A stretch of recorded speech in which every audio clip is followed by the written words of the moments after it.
Hello.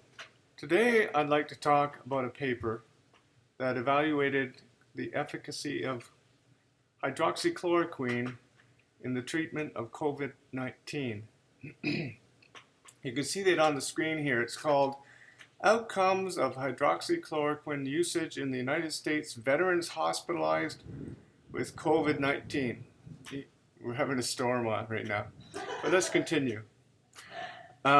This is a retrospective analysis of data from patients hospitalized with confirmed SARS CoV-2 infection in all of the United States Veterans Health Administration medical centers. So they kept good records. When the patients came into the hospital, they were given blood work, very detailed blood work, beautiful tests. And at the time this happened, there's no indication that they had any idea they were going to use this material for a study, but they kept good records of the patient's initial condition and the treatment they were given and the final results.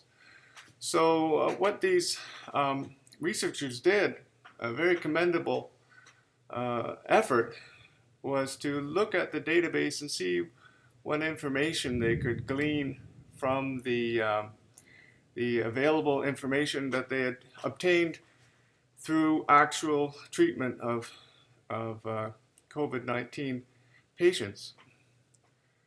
So let's have a look at this. I want to show something here about right away, and I'll come back to this. What I'm looking at here are I summarized the biomarkers that they were taken before they did any treatment. This was on the entry into the hospitals. Between chloroquine only and the controls, which were not treated with chloroquine, but 31.7% of them had azithromycin as a part of their standard treatment. So there's a chloroquine only and another group as a control that had 31.7% azithromycin. And that's what we're looking at here. And there were more biomarkers than what I've shown, but those were more equal. What I did was I looked at the ones that were not very equal between the groups, because when I look at a retrospective study, or any study for that matter, retrospective, it means the data is already existing and you're not going to be able to change what was done to the patients or the information that was recorded at the time. So it's backward looking, retrospective. In any case, I looked at what was different between the chloroquine study, patients, and the patients that were later treated with basically standard treatment plus azithromycin. And I'm showing here the ones where there are differences. And what I see are some very dramatic differences here. We see the one here, low blood oxygen. And you can see here from the chloroquine only group that about 3 times more of the chloroquine only group had low blood oxygen, which is a very serious indication you're going to have some major problems with clinical problems. And then looking here at what I call rapid breathing, breaths per minute greater than 22. So they're breathing way more than normal, trying to get oxygen into their systems. We see here that the chloroquine only group, at the time they entered the hospital, had more than twice as many of the group as did the control group that were breathing greater than 22 beats per minute. And then I look over here at the systolic blood pressure. That's the blood pressure after the heart's pumped. And we see here that about twice as many of the chloroquine only group had a very high blood pressure, over 159 systolic pressure. And if we look at across the board here, we see that there are many, many, many biomarkers.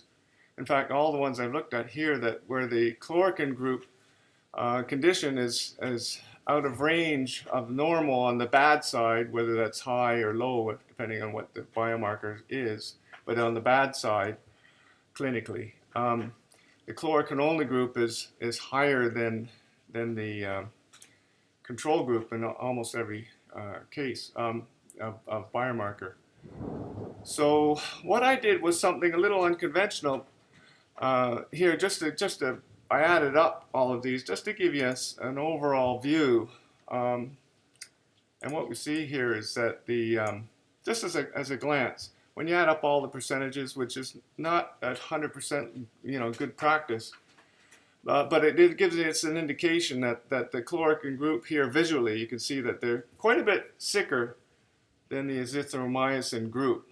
Now, apparently, and we have every reason to believe they did do the best they could given the data, and this is just what they had to live with, namely that the treatment of and they said so in the paper, as I'll show you, the treatment protocol was don't give chloroquine as much to the patients with lesser symptoms, but there's probably a limitation on the amount of chloroquine available, so save it for the the ones that are much sicker, because they're the ones who might need it more.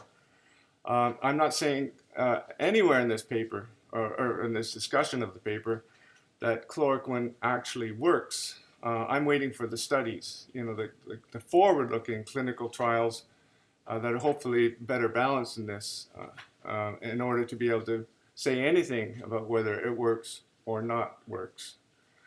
Anyway, let's go through the paper here.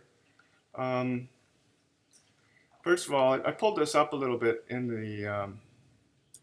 the paper.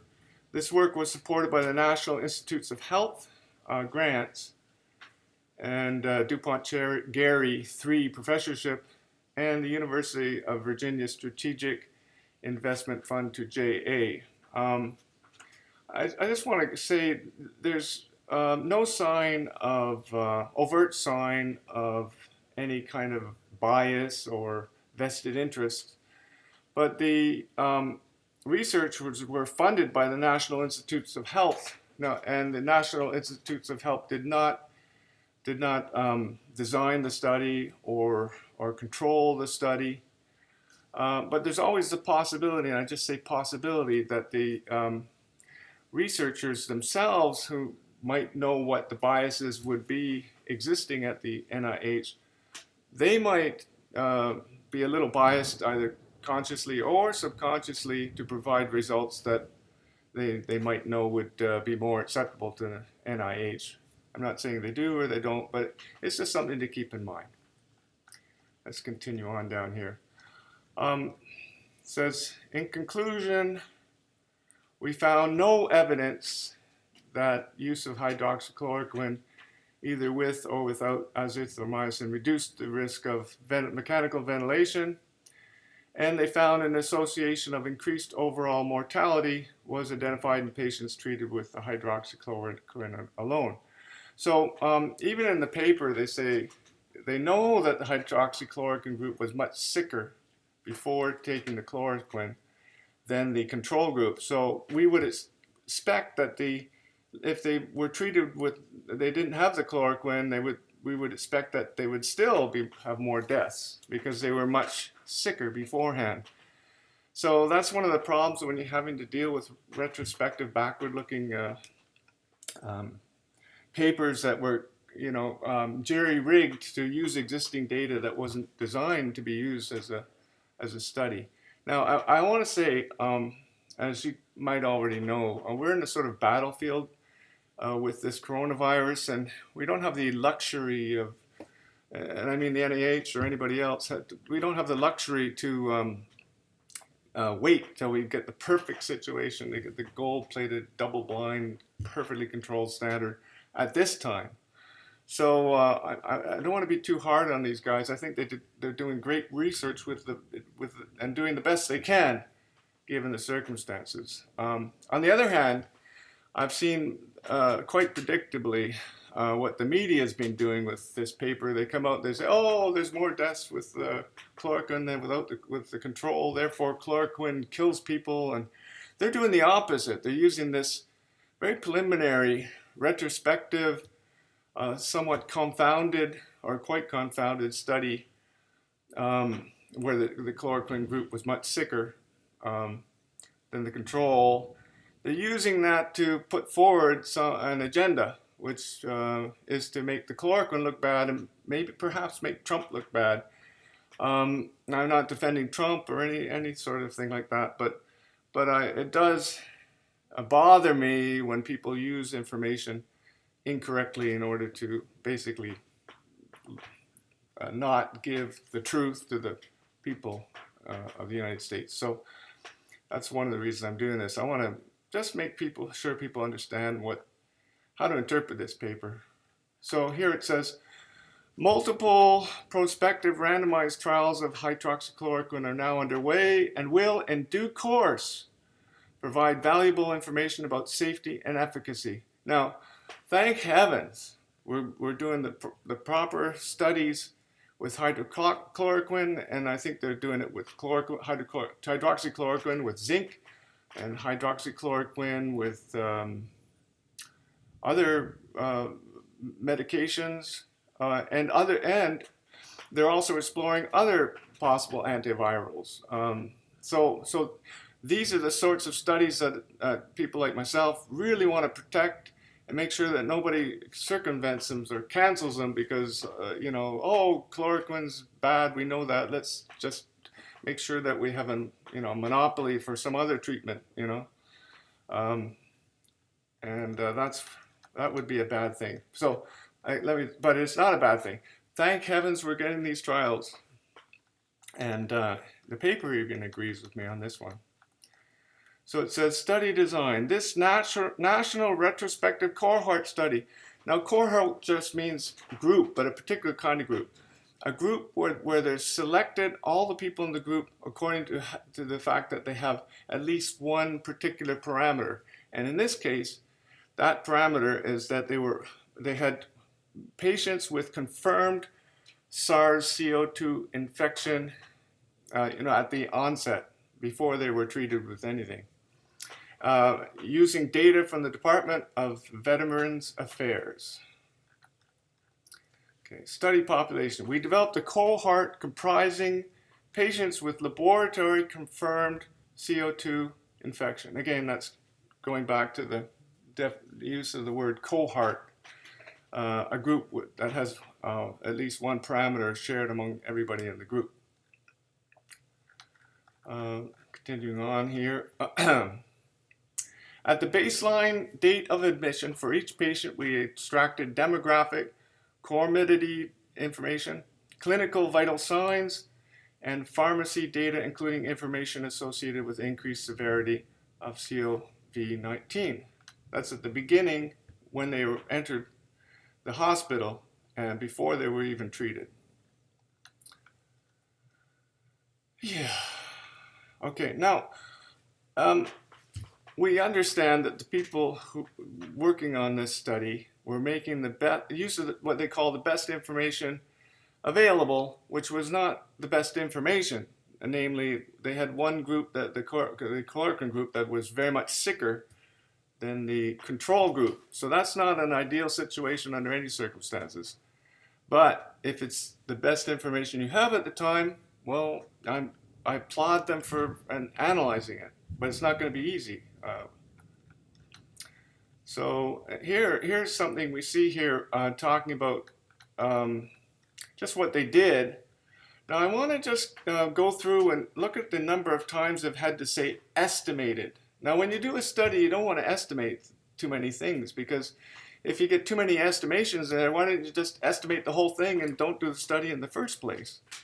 And the same one is when I see models. If you have too many models going on, each model has an uncertainty with it. So what you see, or at least what I see, it's my interpretation, it could be wrong, but I see a group of dedicated researchers working very hard and doing backflips to make use of a very bad situation, in that we don't have balanced groups like we would like to have in any, let's say, good study, where you're forward-looking study.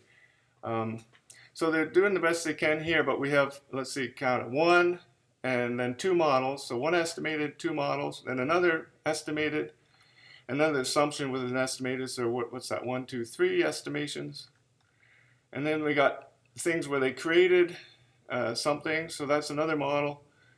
And another created another bunch of scores. So they're putting data, they're putting information into the study when studies really you're supposed to get information out.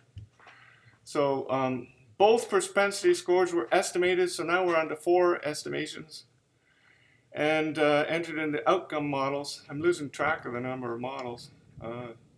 1, 2, 3, 4 outcome models. So. A lot of information, really, I consider too much going into this study. But they're doing the best they can under the circumstances, and as I said, I applaud them, because what else are you supposed to do? So I'm not even that interested in the results, because this study has so many problems with it. I'm more interested in, you can read the paper yourself if you want to see the studies. See now what they say here. Here's the researchers typically are dedicated professionals trying their best to help people out. And here we see an example of that. And I bring this out because you're not going to hear this on the news. And I saw, for example, Donald Trump, and I'm not defending him. He's got his own issues in certain areas, but or not. But here it's the news again. I don't see them saying some things like that are written in the paper here. It says, however, hydroxychloroquine with or without azithromycin was more likely to be prescribed to patients with more severe disease. In other words, the chloroquine group were those people who were prescribed chloroquine, and those are the people who are given chloroquine only if they were very sick. So it's a group selected for sickness, and then they're given the chloroquine, which means that the chloroquine is going to have to be terrifically powerful to overcome that strong bias of having a group that's much more sick. So anyway, much more likely to be prescribed to patients with more severe disease, as assessed by the baseline ventilatory status and metabolic and hematologic, that means measured by blood, parameters. So they're just saying what I said earlier, and those parameters are these ones that I show here, and that we've already discussed. So these guys are telling the truth in this paper. And I'm just trying to help these guys get the truth out. Let's see now. Okay, this is a very, very interesting statement. And when I see it, I notice how carefully they've worded it, not to, perhaps not to inflame, certain people reviewing this paper. Whether that's true or not, I'm not sure, but I just want you to see how it's written. It says, despite propensity score adjustment for a large number of relevant confounders. In other words, all these parameters where the corona patients are demonstrably sicker than the controls. That's what you call a confounding variable. So and this next thing is so interesting how it's worded. We cannot rule out the possibility of selection bias or residual confounding. In other words, they say we cannot, it's like a double negative. We cannot rule out. And then they don't say the fact, they say the possibility of selection bias or residual confounding. They've toned it down so much. I've tried this out on people, ask them, can you understand that? And most people I've tried it out on say, no, I don't understand what it means. So I even have trouble interpreting this, but cannot rule out it means they cannot rule it out. So it could be true. And then they say the possibility, so it's possibly true.